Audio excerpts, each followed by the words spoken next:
तर मंडळी, मी आहे सध्या मुंबईमध्ये आणि मुंबईमधून मी आता लोकलमधून प्रवास करतोय थेट जाण्यासाठी चिंचपोकळीला. कारण चिंचपोकळीवरून आम्हाला जायचं होतं लालबागला. तर दिवसाची सुरुवात झाली होती, दुपारचे 12 वाजून गेले होते आणि आम्ही इथे चिंचपोकळी स्टेशनला येऊन पोचलो आणि आम्ही चालत चालत जात होतो लालबागला. तर हे तुम्ही माझ्या उजव्या बाजूला बघू शकता, हे आहे चिंचपोकळीचा राजा ज्या ठिकाणी बसतो तिकडचा हा मंडप होता. तर जाता वाटेत आम्हाला भेटला ही गणेश चित्रशाळा. तर या गणेश चित्रशाळेमध्ये आम्ही व्हिजिट केली.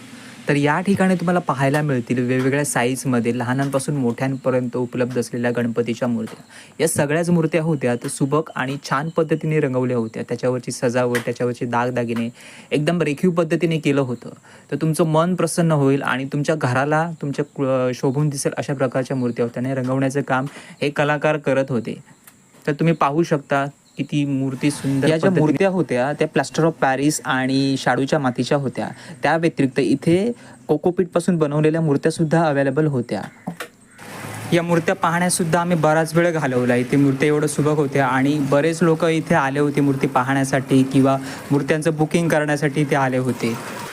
दुकानांमध्ये सुद्धा गणपतीसाठी आवश्यक असणारं जे काय साहित्य असतं पूजेसाठी लागणारं किंवा कंठी, हार, माळ वगैरे सगळं साहित्य आता उपलब्ध झालं होतं.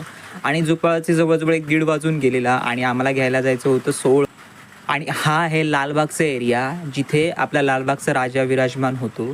तर समोरच तेवढा संकेत आणि काका आले, कारण गावावरून आणलेली भेट होती ती द्यायची होती म्हणून काकांना बोलवलं होतं. तर काकांना भेट वगैरे दिली आणि संकेतला बोललो तू सोडून ये, आणि संकेत मग आमच्याबरोबर खरेदीसाठी येणार होता. तर हे गणपतीसाठी लागणारे छान छान प्रकारचे मकर येथे होते जे आपण गणपती सजावटीसाठी वापरतो. फायनली आम्हाला सोहळ्याचं कापड घ्यायचं होतं तर आम्ही कापड दुकानात बऱ्याच दुकानात फिरलो. तर त्यानंतर आम्हाला एका दुकानात आमच्या मनपसंतीचं आम्हाला सोहळ्याचं कापड मिळालं. तर ते कापड घेतलं आणि आम्ही जायला निघालो पुढच्या ठिकाणी, कारण आम्हाला पुढची खरेदीसुद्धा करायची.